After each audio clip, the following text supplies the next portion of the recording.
And we wanted to invite Jason on tonight to be able to share about what he's been doing in his ministry the last number of years, and move towards a special announcement. So Jason, are you with us? I'm with you, Brian. I can't apologize enough. We got the time zones mixed up. I'm in the parking lot of an amusement park with my kids, 5 kids in the car, thinking, okay, I'm going to get all their energy out of them. Then I'm going to get home, get dressed up for the Zoom call. And wow, we're in different time zones, apparently. So this is family life. My wife has a retreat this weekend, so I've got all 8 kids to myself. And so I thought, hey, we're going to get all their energy out of them. And then I'll have time for my Zoom call tonight. And wow. So, hey, this is live. This is spontaneous. So. That's right. It's a crazy world that we live in. And well, we're grateful, Jason, that you would make the time in the middle of family life. And we know you might not be able to stay with us as long as you had hoped, because your kids are important and we want them to stay safe. But Jason, why don't you just, if you have a minute, to briefly share what's God been doing the last number of years with Chastity Project? How has it been meeting the need of the world and the need of the church? How do those things synergize with Dumox Ministries? And then what is the new things that are coming up recently here that we're excited about? Yeah, well, I mean, the ministry started maybe 23 years ago or so when I was at Franciscan University of Steubenville. I did 3 years of sidewalk counseling. And after 3 years of meeting women who are having an abortion in 45 minutes, you just start to feel late. Like, why am I meeting this woman who's going to be having an abortion within an hour?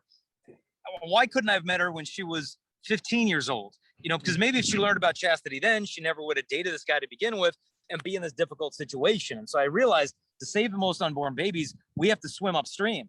It's almost like we're throwing sandbags in the banks of a flooded river when there's a dam that's broken upstream a quarter mile. We've got to do more preventative work.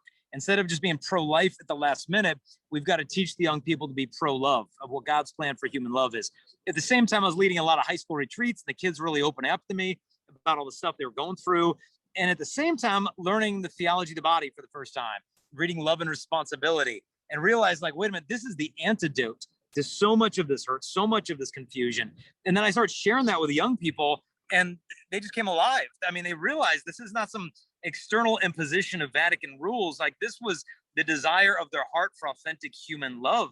And so just began sharing that with these young people. And then it just started snowballing. And before you knew it, it was 100,000 kids a year, and started creating all these resources and just realizing how hungry they were for the message. And the kids were emailing me just these heartbreaking stories of what school is like.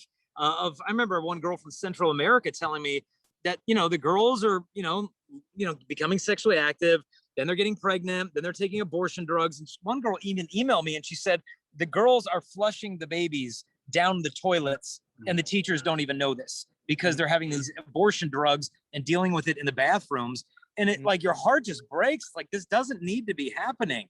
They don't need to be going through these things. And so by sharing the theology of the body with these young people, you just see the hope restored, realizing that, maybe my past is really messy, but, my future is spotless. And so as we started to digest the theology of the body for them in ways that they could understand, started teaming up with Brian Butler, we created the Theology Body for Teens program and then the U program. And, to me, this is just the tip of the iceberg. This is just the beginning. And so what we've been doing the last couple of decades is, bringing this message in person to the teens and then creating all these resources, but realizing, my wife and I mean, it's just 2 people. We need to tap into the church militant. There's so many incredible young people just full of zeal. I mean, this morning I did a Zoom call with leaders in the UCAT movement. Those are the ones doing the youth catechism. And they were from Brazil and Argentina and India and just all over the world, and Germany. And I started sharing them with what we want to do with these resources. We want to create a new apostolate called Missionaries of Chastity. And the idea behind this is so many young people want to share the message of chastity, but they don't necessarily know the language. They don't necessarily have the resources. And so we're just a few weeks away from creating this portion of our website where people can launch chastity projects, meaning, who do you want to reach with the message of chastity? Well, I want to reach young people, to break free from pornography. Okay, here's the resources we have. We'll create a GoFundMe page for you, and then we'll send those resources to you for free. We'll announce it on social media. People can donate to the project. we'll send you the resources, then you use those things to evangelize. And we can do this all around the world, ship it anywhere on the four corners of the globe. And when I started sharing this with the people and saying, hey, we'll even email you the files of the book if you want to print it and translate it. And the young people said, like, we're just on fire. We want to do this. How do we get signed up? But to me, it's not enough just to distribute a bunch of resources. We need to form these apostles. But, if our strength is creating these resources and distributing them, and Dumox's strength is the more the personal element of formation through these retreats, it's like, what would happen if we teamed up? What if we took the lighter fluid and the flame and just put the two things together? And we took these missionaries of chastity and we invited them on retreats, healing retreats, theology of the body retreats, chastity retreats, and we formed them and sent them out as missionary disciples. Then instead of just handing out books, they'd be living this out in their own lives. Because I think what the church and the world need more than anything today is holy families. That's the answer. The answer is not a program. The answer is not a curriculum. The answer is the same as it was from the incarnation, holy families. And so the ministry that we're trying to do is really marriage preparation. Because Pope Francis said marriage preparation begins at birth. If we wait for marriage prep to be that little class we take 4 months before we get married, I'm sorry, that's not marriage prep. Like, that's triage, okay? That's like last ditch effort to get stuff together before the wedding bells. We got to be doing marriage prep for kids that are 16, marriage prep when they're 24, remote marriage prep, so that they're able to begin the vocations that God has created for them and plan that way. And so the idea of the synergy between, our love for St. John Paul II, a Marian love, a Eucharistic love, his love for young people. I think Brian's heart is much the same as mine. Let's just give these young people the truth. In a sense, giving them these resources is like being an arms dealer. We're giving them the ammo, but you also got to form the troops. And if we can form them and arm them, we can mobilize an army that's going to be able to take down all the lies that this world is throwing at these young people. So it's not about Brian. It's not about Jason. It's just about equipping the church militant to be as effective as they possibly can be. And so we're really excited to kind of merge together, the efforts of Missionaries of Chastity, to send those individuals over to Dumox, to lead these ECHO retreats, to form these people, to send them as apostles into the modern world. So I'm just super excited about it because it just seems like Brian's mission really picks up where ours leaves off. And then instead of reinventing the wheel and trying to do this all on our own, let's just tag team. Like I've had people say to me, in your chastity work, are there other abstinence speakers out there? Like, do you have competition? I'm like, the other chastity speakers are not my competition. I mean, my competition is Playboy and Planned Parenthood. I mean, once you confuse your teammates with your competition, the game is over and you have lost. But once you realize who your real teammates are in this work and you can collaborate, man, some beautiful things can happen. And so we're just super excited about this opportunity to team up with the amazing work that those guys have been doing over there and to see what God might have in store as we entrust this entire thing to Our Lady that she can make it fruitful. Absolutely, Jason. And we're so excited about this. And behind the scenes, as we've been talking over the last couple months and poising for this partnership, I've shared about it. Obviously, our staff has been praying about it and talking about it and getting excited, and shared about it with our board of directors who've been getting excited. And a few of our close friends and colleagues have kind of bounced things off of them. And whenever I've mentioned it, their eyes are lighting up and being like, whoa, you're going to collaborate. Just like Jason said, collaboration is the name of the game, not competition. And so we're really excited. And so we want to just put up on the screen for you real quickly what this is going to look like. So in a couple of weeks, Jason's and Kristalina have a conference that's called the Love Life Conference. And we're going to drop the link for that into the chat box if we can before the end of this broadcast. If we can't get it up there, we'll email it to you. But this is a virtual conference, May 14th to the 16th. There are a number of over 30 different presenters, I believe. Jason, is that correct? Yeah. And I'm speaking at that virtual conference, and my talk is actually How Far is Too Far. And along with all the people that will be gathering for that, thousands of people, Jason's going to be unveiling these Missionaries of Chastity, this program, this new launch. And at that exact point, going to be formally sort of like having this partnership take place. So I wanted to just show you. So on your screen, you should be able to see what Dumox Ministries has been doing the last couple of, last couple of decades.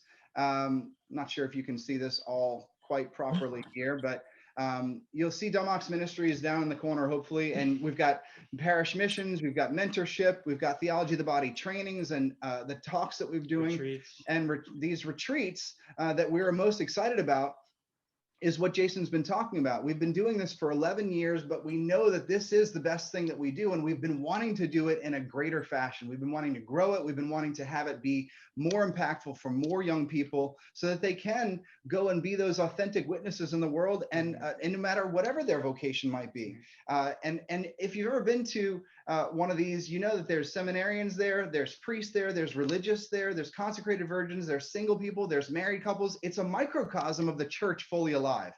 And so that's really an exciting thing, but we need help. And so what Jason's been doing, as he was saying the last number of years, is all these talks all over the world, and producing all kinds of resources with their books. And now this past year, the podcast, the Love is Boring podcast, which is really great. If you haven't heard that yet, you want to jump on their blogs. Lust is boring. Excuse me. Thank you. Lust is boring. Love is awesome. I got you. And during, they have all those resources, but again, wanting to be able to not just hand them into people's hands, but let those people be really formed in their hearts with the gift of this teaching. And so you've got Missionaries of Chastity and ECHO retreats. We want to pull these things together. And so we're going to be actively promoting the gift of Missionaries of Chastity. And Jason and Missionaries of Chastity are going to be actively promoting ECHO retreats and pushing these young people, or pulling these young people, encouraging these young people to come and be with us. It's going to be a mutually beneficial partnership that I can't tell you how excited I am about it. It's a really exciting time in our ministry. Jason, I know that you've got kids that are hopefully still alive in the minivan. We want to be able to let you go. Is there any final words that you want to say before you head off tonight? No, they've got the air conditioning. It's 95 degrees out here. They're the ones doing fine. No, but like, I'm with you. I'm just overjoyed at this because it just feels like something we're not grasping at. It just feels like something that's given. And through the discernment process, it's just been peaceful and joyful. And, you know, in my heart, like, the question is, would this be good for the church?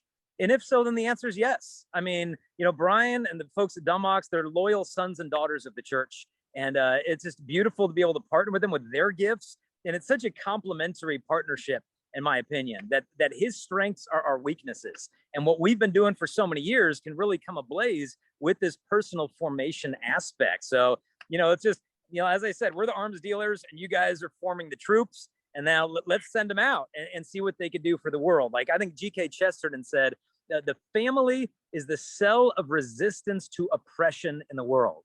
And so it's a cell of resistance. And so what we're doing, you know, ultimately isn't just training people to give chastity talks, you know, and just what we're doing is forming them in their vocation, because that's the main weapon.